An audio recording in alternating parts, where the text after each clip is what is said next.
Journey's End is a 1928 drama, the seventh of English playwright R.C. Sherriff. It was first performed at the Apollo Theatre in London by the Incorporated Stage Society on December 9, 1928, starring a young Laurence Olivier, and soon moved to other West End theatres for a two-year run. It was included in Burns Mantle's The Best Plays of 1928 Euro 1929. The piece quickly became internationally popular, with numerous productions and tours in English and other languages. A 1930 film version was followed by other adaptations, and the play influenced other playwrights, including Noël Coward. Set in the trenches near Saint-Quentin, Aisne, in 1918 towards the end of the First World War, Journey's End gives a glimpse into the experiences of the officers of a British Army infantry company in World War I. The entire story plays out in the officers' dugout over 4 days from March 18, 1918 to March 21, 1918, during the run-up to the real-life events of Operation Mantle. Sherriff considered calling it Suspense or Waiting, but eventually found a title in the closing line of a chapter of an unidentified book. It was late in the evening when we came at last to our journey's end. Plot summary. Act I In the British trenches before Saint-Quentin, Captain Hardy converses with Lieutenant Osborne, an older man and public schoolmaster, who has come to relieve him. Hardy jokes about the behaviour of Captain Stanhope, who has turned to alcohol to cope with the stress which the war has caused him. While Hardy jokes, Osborne defends Stanhope and describes him as the best company commander we've got. Private Mason, a servant cook, is forever not caring about the lack of ingredients and quality of food he serves up. Second Lieutenant Trotter is a rotund officer commissioned from the ranks who likes his food. He can't stand the war and counts down each hour that he serves in the front line by drawing circles onto a piece of paper and then colouring them in. Second Lieutenant Raleigh is a young and naive officer who joins the company. Raleigh knew Stanhope from school where he was skipper at rugby and refers to him as Dennis. He admits that he requested to be sent to Stanhope's company. Osborne hints to him that Stanhope will not be the same person he knew from school as the experiences of war have changed him. However, Raleigh does not seem to understand. Stanhope is angry that Raleigh has been allowed to join him and describes the boy as a hero worshipper. As Stanhope is in a relationship with Raleigh's sister Madge, he is concerned that Raleigh will write home and inform his sister of Stanhope's drinking. Stanhope tells Osborne that he will censor Raleigh's letters so that this does not happen. Osborne does not approve. Stanhope has a keen sense of duty and feels that he must continue to serve rather than take leave to which he is entitled. He criticizes another soldier, Second Lieutenant Hibbert, who he thinks is faking neuralgia in the eye so that he can be sent home instead of continuing fighting. Osborne puts a tired and somewhat drunk Stanhope to bed. Stanhope refers to Osborne as Uncle. Act II Scene 1, Trotter and Mason converse about the bacon rashers which the company has to eat. Trotter talks about how the start of spring makes him feel youthful. He also talks about the hollyhocks which he has planted. These conversations are a way of escaping the trenches and the reality of the war. Osborne and Raleigh discuss how slowly time passes at the front, and the fact that both of them played rugby before the war and that Osborne was a schoolmaster before he signed up to fight. While Raleigh appears interested, Osborne points out that it is of little use now.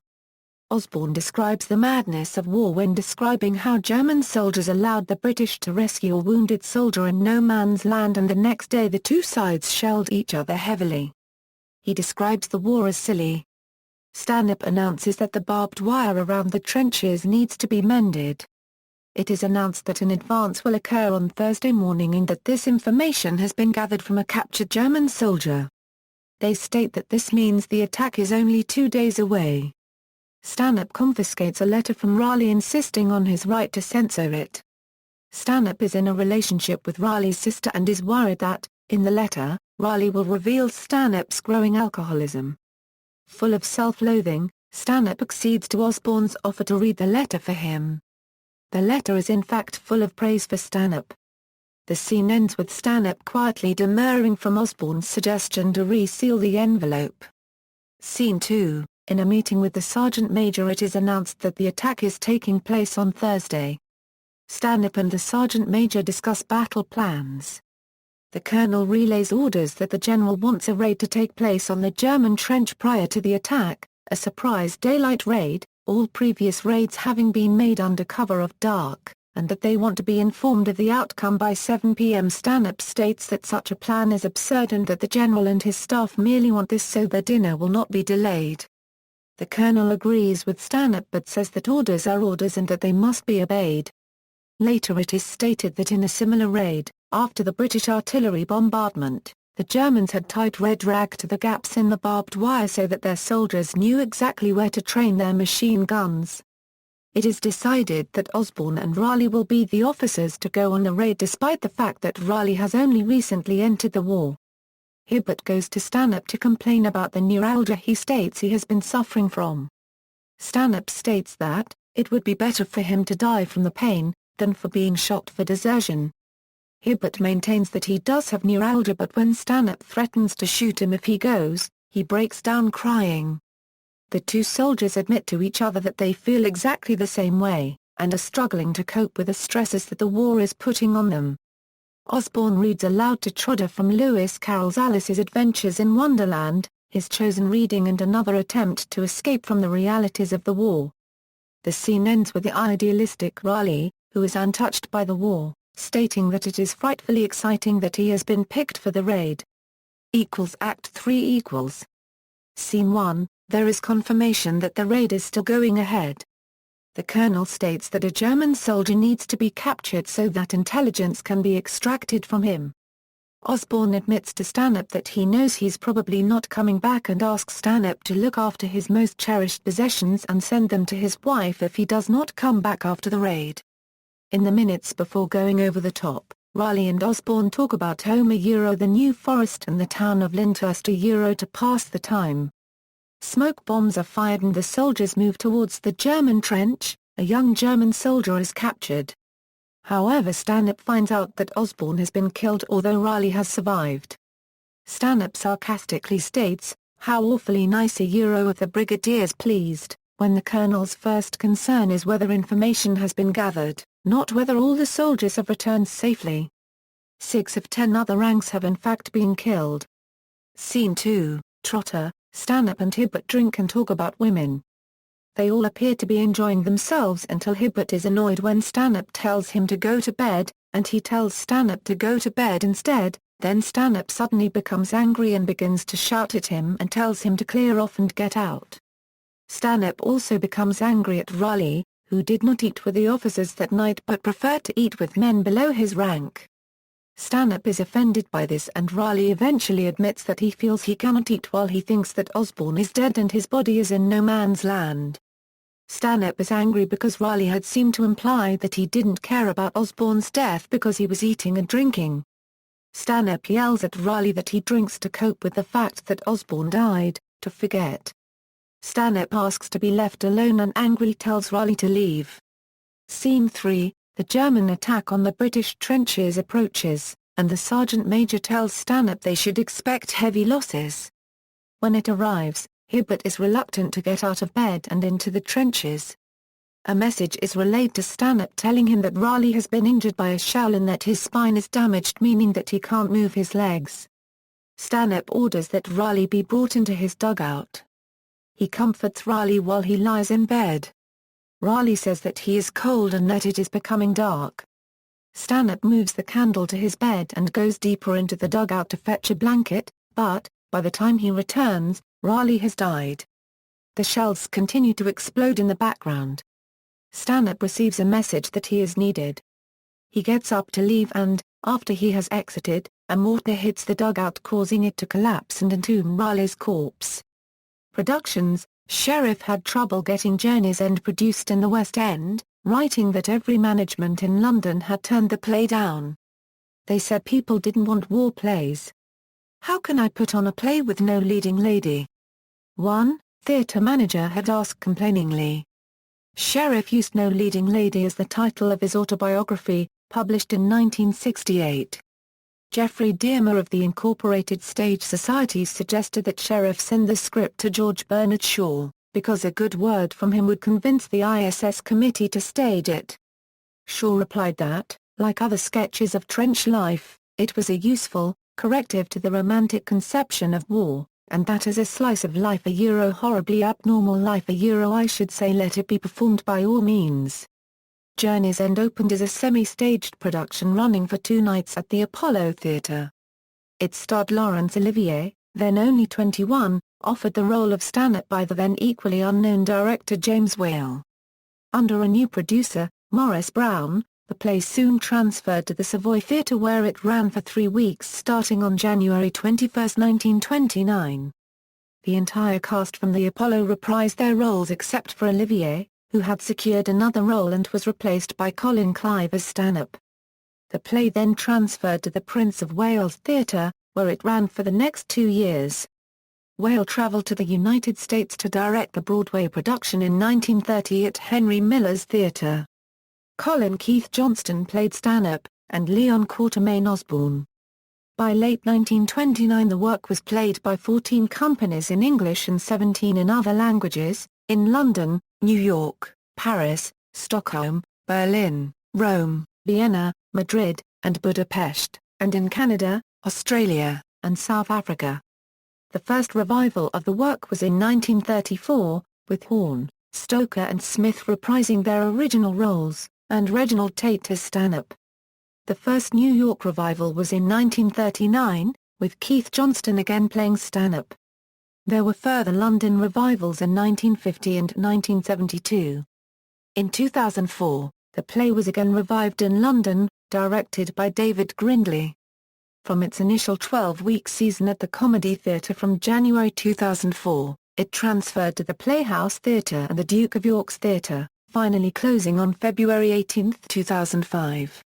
A touring company took the same production to over 30 venues across Britain in 2004 and 2005 and back to London, to the New Ambassadors Theatre from September 2005 to January 2006. Grindley's production received its Broadway debut in 2007.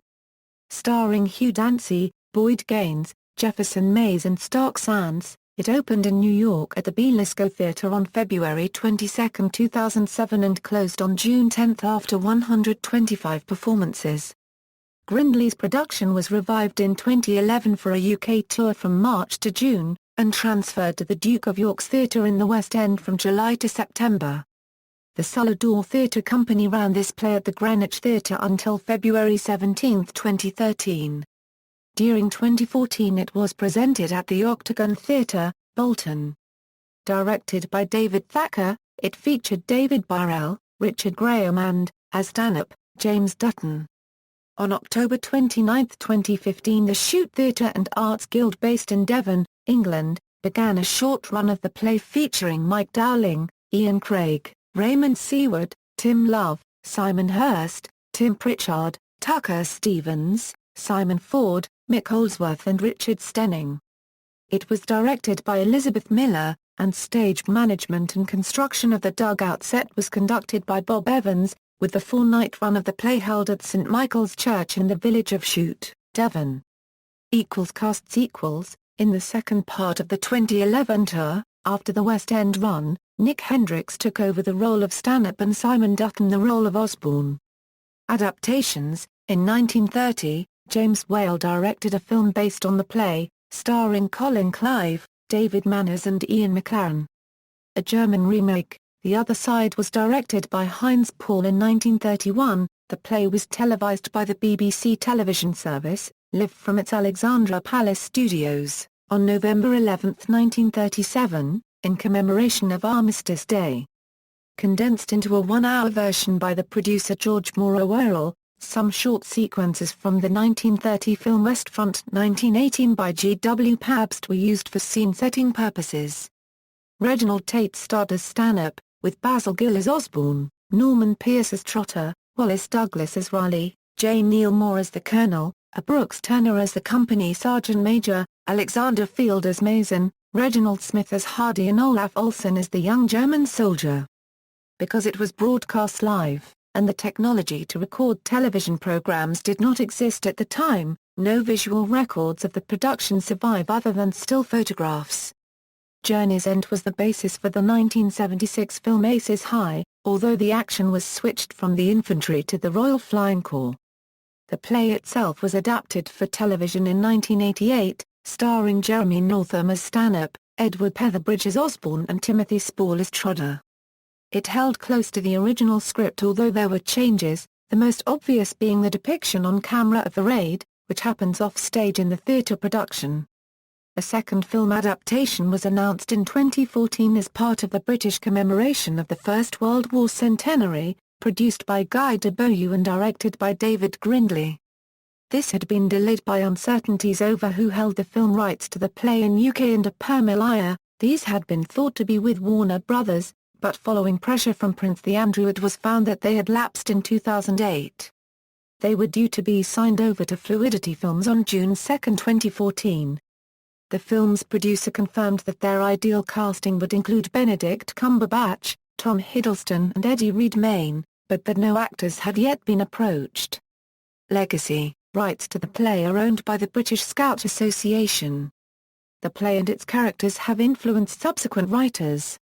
In 1930, Noël Coward briefly played the role of Stanhope while on tour in the Far East.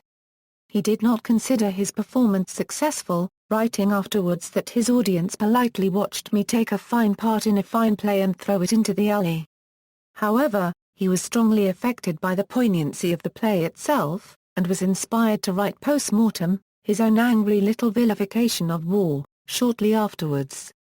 More recently, an alternate timeline version of Raleigh appears in Kim Newman's second Anno Dracula book. The final season of the British comedy series Blackadder focuses on the same theme and setting, sometimes with heavy parallels. In Withnail and I, Marwood is seen reading a copy in the holiday cottage. Awards and nominations. Awards: Drama Desk Award for Outstanding Revival of a Play, Tony Award for Best Revival of a Play. Notes. References: Coward, Noël. Present indicative. London, Methuen. ISBN 978-0-413-77413-2. Gore Langton, Robert. Journey's End, The Classic War Play Explored. London, Oberon. ISBN 9781849433952. Leslie, Cole. The Life of Noël Coward. London, Jonathan Cape. ISBN 0-224-01288-6. Sherriff, R.C. Journey's End, a play in 3 acts. New York, Brentanos. OCLC 1490502. External links: Journey's End at the Internet Broadway Database, Journey's End at the Internet Movie Database.